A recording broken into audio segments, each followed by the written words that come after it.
Hello, great to have you with us for the best of the Vanarama National League. We've got half an hour of England's fifth tier right here on BT Sport. But before we get into this weekend's action, this is how our clubs got on midweek with replays in the FA Cup first round.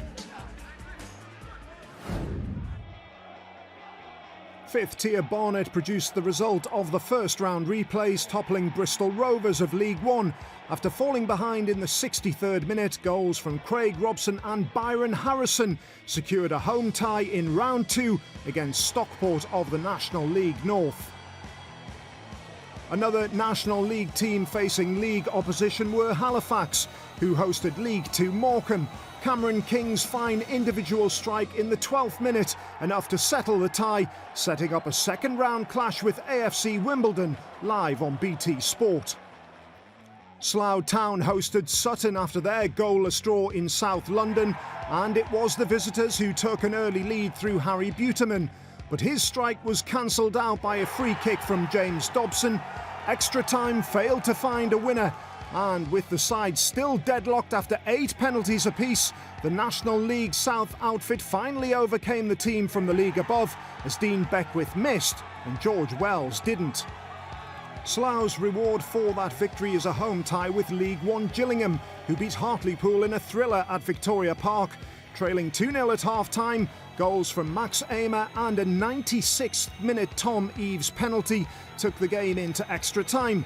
The extra 30 minutes proved too much for the National League side, with further goals from Luke O'Neill and Elliot List, seeing the Gills through to the next round.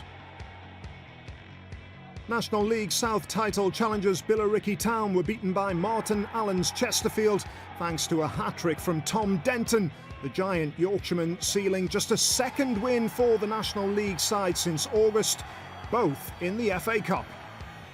Bradford are 2 divisions above Aldershot but needed penalties to progress.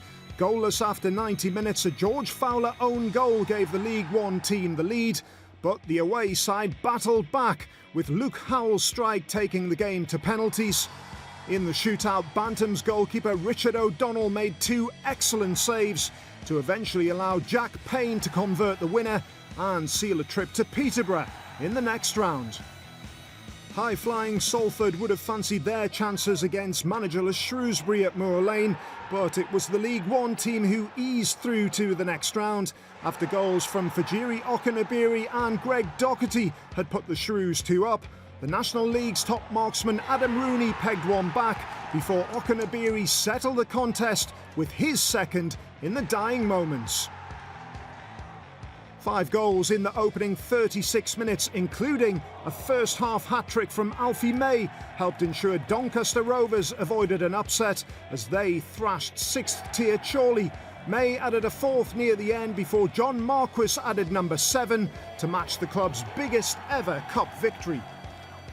Another 6th-tier side facing league opposition were Oxford City. They were moments away from a famous win at Tranmere in the first tie before James Norwood's equaliser. And it was that man again who opened the scoring for Rovers before Paul Mullin made it 2 and teed up a home tie with National League North Southport in round 2. A battling performance from 5th tier Ebbsfleet wasn't enough to beat Cheltenham Town, the League Two team breaking the deadlock midway through the second half through Tyrone Barnett. And after the Fleet's Sam Magri saw red thanks to 2 quick-fire yellows, substitute Alex Adai followed up in injury time to ensure the Robins' victory. Already out of the FA Cup, Leyton Orient are free at present to focus fully on the National League. Wrexham hosted the leaders a point away from themselves being in first position. Less than half an hour in North Wales, Brad Walker played in Rakeal Pike, who was prevented from opening the scoring by the stretching Dean Brill. From a Luke Summerfield corner in the second half, the hosts' captain Sean Pearson was denied by Brill.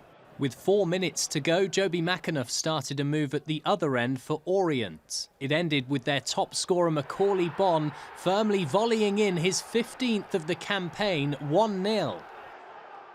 Racing forward for the O's, a Josh Koroma effort hit the post. Then, under pressure, a poor header back to keeper Rob Leyton by Jake Lawler allowed James Brophy to pick out an empty net, making it 2-0. Wrexham lose at home for the first time as leaders Leyton Orient remain unbeaten on the road. It's a big 3 points. It's a big statement. I think, you know, two records were coming head to head today. We've maintained ours. You know, we're the first team to come here and win at Wrexham. So it'll be big if we can back it up and continue the form we're showing. We had a game plan, the players worked really hard at it, and we nullified the front two for large sections of the game. We had chances, and if you don't take your chances, lapse in concentration at our end, and it cost us the game late on. Plenty at stake at the top of the table as Solihull Moors hosted Salford City. Tim Flower's side were unbeaten in their last 5 games, although 2 of those matches were 0-0 draws, showing how the former Premier League winning keeper has made his team tough to break down. The manager would have been impressed with Ryan Boots' reactions as he pushed over Ibu Touré's cross-come shot.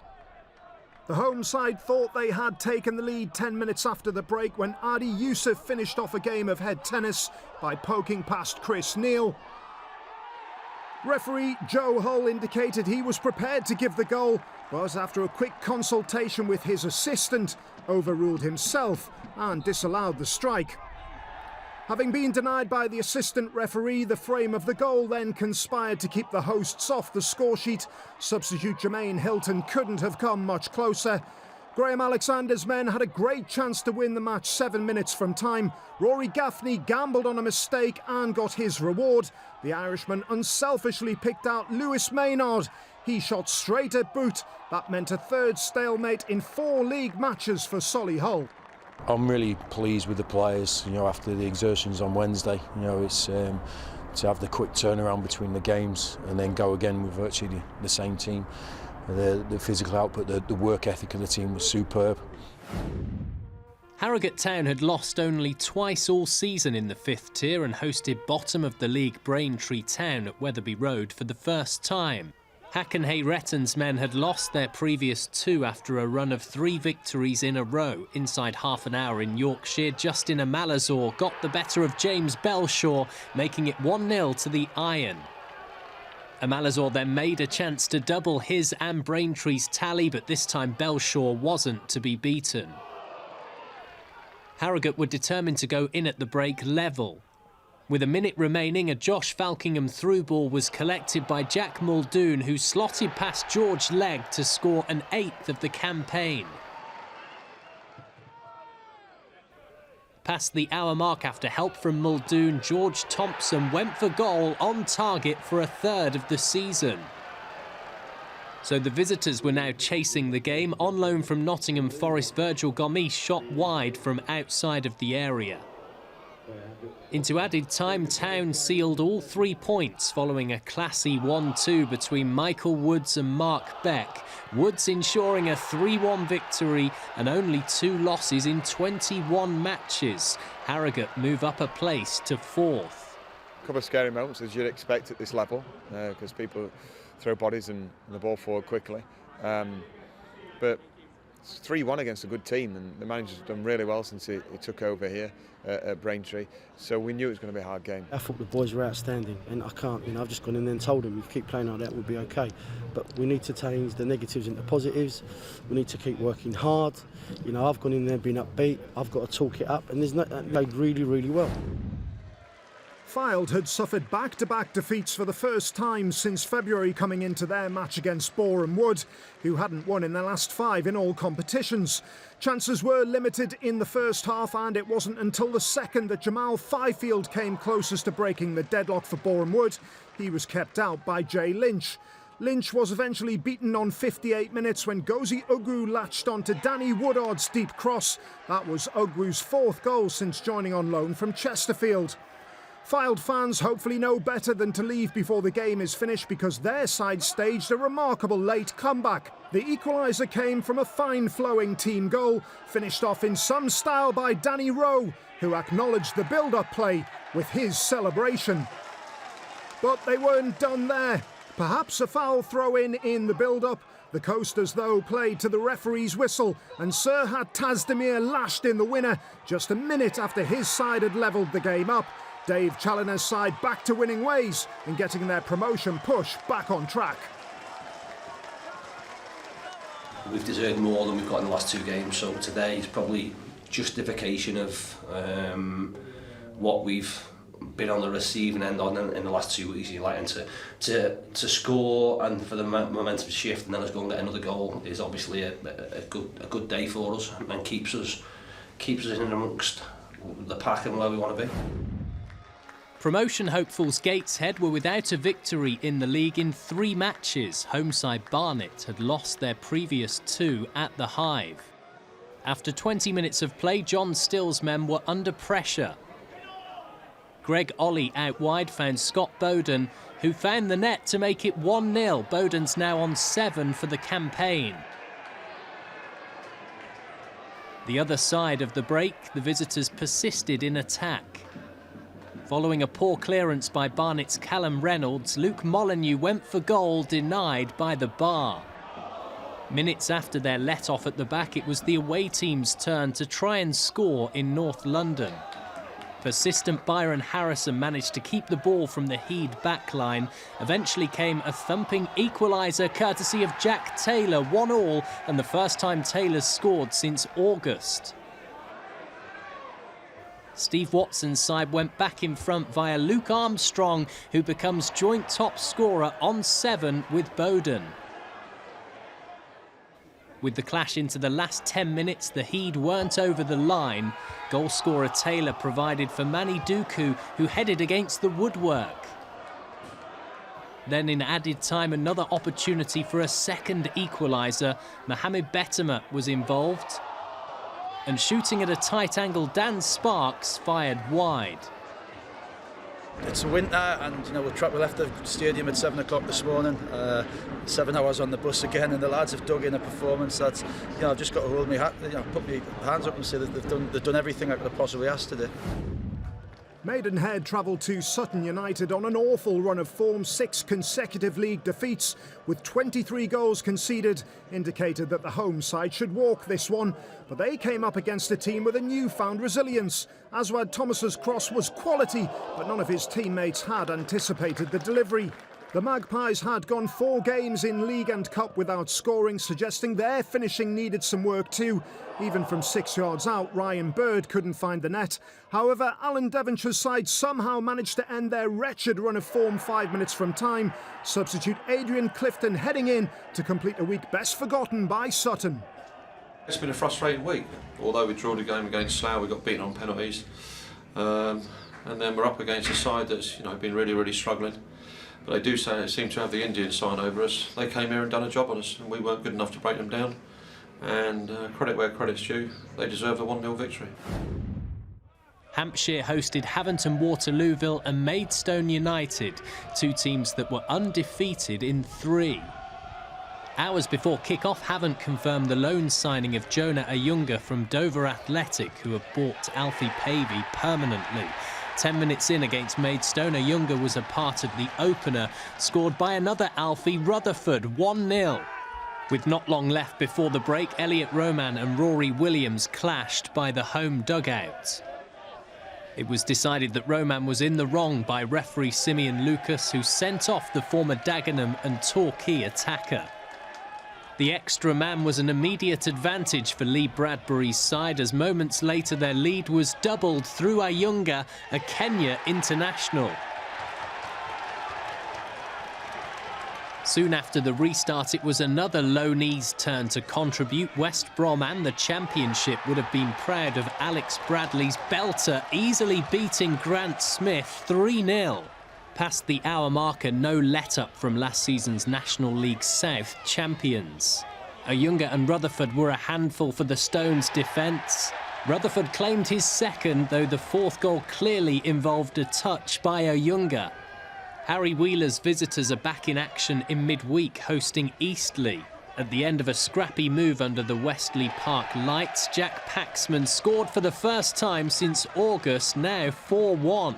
Maidstone's confidence was improving. Top scorer Blair Turgott also beat Ben Dudzinski, making it 11 for the campaign. A long ball by the Hawks, however, was to end any faint hope of a mighty comeback. After a stylish touch for control, Rutherford coolly found a corner to wrap up a 5-2 victory. Havant, having won 3 of their last 4, moved 2 points clear of the relegation zone. Peter Taylor's resurgent Dagenham and Redbridge headed south over the Thames to face a Bromley side who'd lost 4 out of their last 5 in all competitions. And the early stages went with the form book when the visitors took the lead through Connor Wilkinson. The 23-year-old joined on loan from Gillingham at the start of this month and has 2 goals already from his 2 starts. The home side didn't roll over though, but they came up against an inspired performance from Daggers keeper Elliot Justin. First he kept out Jack Barham to make sure they made it to half-time with the lead, and after the break he picked up where he'd left off. Another acrobatic save denied Mark Anthony Okoye. Neil Smith's men were probably getting the idea they weren't going to find a way past the informed keeper, who pulled out another fine stop from Adam Meckie. Dagenham sealed the win through Angelo Belanta's late effort, and the Bromley boss had plenty to say about his side's performance. Today, first half, first 15, especially 20 minutes, we were nowhere near it, and then to give a sloppy corner away, very disappointed because we've normally been pretty good at that. We had numerous chances to get an equaliser, and then they had their second shot of the night and scored. So I'm really frustrated because when we're good, we're good. You know, we created how many chances, I don't know today, and we just didn't have anyone in there who looked like scoring apart from Jack Barnum. I feel sorry for him. I thought as a debut, I thought he was outstanding. He worked hard. He put a shift in for myself and for a club he's not even at. Dover Athletic had been bottom since October the 7th, but were going for back-to-back victories, hosting Hartlepool United, who had lost 4 in a row. The visitors' keeper, the former England under-21 international Scott Loach, had a busy start in Kent. Afforded time and space, Bobby Joe Taylor was denied. Dover narrowly missed out on last season's playoffs on goal difference. This campaign's been much harder at the other end. With 20 minutes played, Bedsente Gomis finished off a scrappy move with a second of the campaign, 1-0. And with minutes before half-time, the momentum stayed with Andy Hessenthaler's men.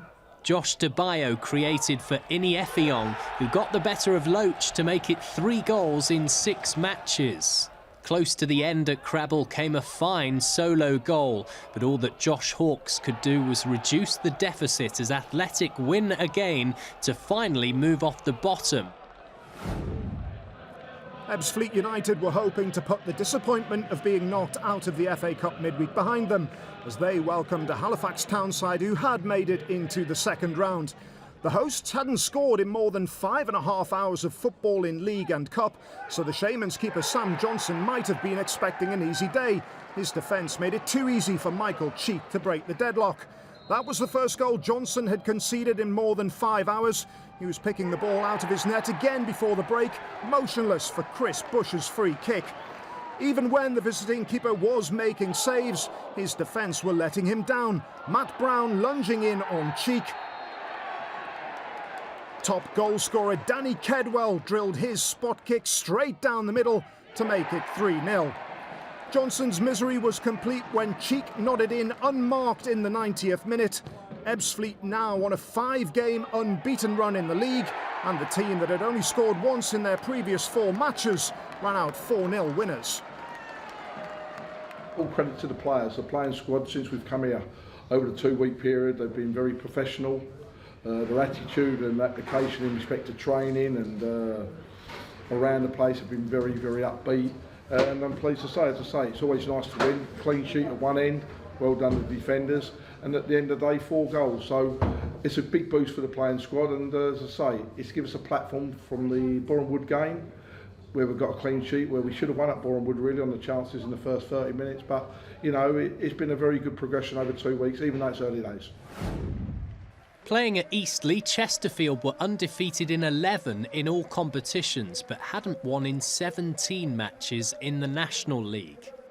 With just over 10 minutes gone at the Silver Lake Stadium, a Mark Yates corner was flicked on to Alex Winter, who made it 1-0 to the hosts. Winter has 2 goals this season. Martin Allen's team hadn't won away since the opening day of the campaign. At the end of a scrappy move involving Curtis Weston, Lee Shaw was unable to find a way around Callum Burton to equalise. But then with moments left before the interval, there was enough space for Jordan Hallam to line up a shot, scoring on his debut for the Spireites, having moved on loan on Friday from Sheffield United. It ended 1-1, meaning Chesterfield have now drawn 8 in a row in the league, equalling a club record set 12 years ago. It was a tough game. It was a real tough game. They were, they were a difficult side to play against again. At times they're direct, but they do pass the ball as well, and they've got threats, from set plays and open play as well. So I'm disappointed not to take 3 points. I'm not going to say I'm not, but it's also another point on the ball that I'm really happy with. 5 defeats on the spin for Barrow coming into this one, but they didn't look like a team low on confidence. Midway through the first half, Tyler Smith gave them the lead. The striker on loan from Sheffield United now has 8 goals. Smith was substituted late on, and 2 minutes later his replacement Jack Hindle scored the second to put the Bluebirds on course to end their losing streak. The shots almost got a late consolation through Matt McClure, but Joel Dixon was equal to it. Perhaps Gary Waddock's side were feeling the effects of the extra time and penalty defeat to Bradford midweek. There was always going to be a game where at home we weren't going to perform, and that was today. First half, there was no energy, no enthusiasm within the side, so I needed to make the changes at half time. I think we had possession without real penetration. We haven't been playing as bad as the results have seen. We've had probably 20 or 30 minutes of madness in some games that have cost us with individual errors, but today was a proper away performance. Disciplined, hard work, and we're clinical on the break, and that's important for us that we stop that run, and it's a fantastic 3 points. So Leyton Orient remain top of the National League thanks to their late victory at Wrexham. The O's advantage in first is now at 3 points after second in the table Salford could only draw at Solihull. Harrogate are up to fourth meanwhile after coming from behind against Braintree. Wins for Fylde and Gateshead ensure they make up the rest of the top 7. At the bottom, Maidenhead's shock victory at Sutton, which ended a run of 6 defeats in succession, moves them out of the relegation places. Also jumping out of the drop zone, Dagenham and Redbridge, who won 2-0 at Bromley. Chesterfield's 18th game without victory means they slip into the bottom 4, and they're in the zone with Maidstone, who suffered that heavy defeat at Havant and Waterlooville. Right, just before we go, time to tell you about another superb day of football on BT Sports. From 12:15 on Saturday, more FA Cup action as National League Halifax look for another league scalp, hosting AFC Wimbledon of the 3rd tier. At 5, we then have live Premier League football as Jose Mourinho takes his Manchester United team to Southampton. And following that at 7:45, another of our National League sides are going for a place in the 3rd round of the FA Cup as Wrexham take on Newport County. That's an all-Welsh tie. All of the games can be seen exclusively live on BT Sport 1 HD and on our 4K UHD channel. That is it this week from the National League team. We'll see you in a fortnight. Goodbye for now.